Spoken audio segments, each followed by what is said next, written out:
Այսօր մայիսն հերոսամարտերից 107 տարի անց մենք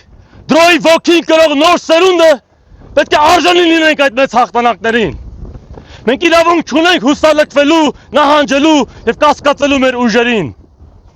Եթե նրանք կարողացան անմարդկային պայմաններում կռվել եւ կերտել հաղթանակ, ապա մենք էլ պարտավոր ենք մեր դարաշրջանի մարտահրավերների առաջ մնալ ամուր, միաբան եւ վճռական։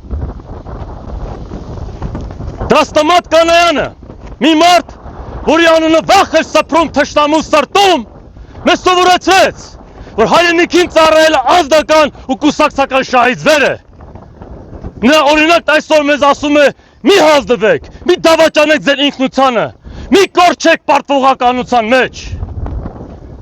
Դրոնն իր անձի մեջ համադրել էր զինվորի խիզախություն ու մտավորականի խորագիտությունը։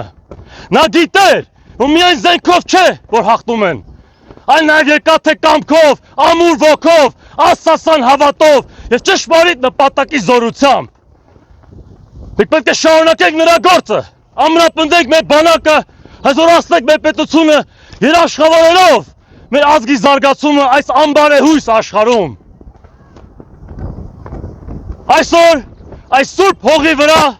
ես հավատքով ուզում եմ ասել, մայիսյան հերոսամարտերում նահատակվածների սերունդը վեր է հառնում և մենք ցույց ենք տալու բոլորին,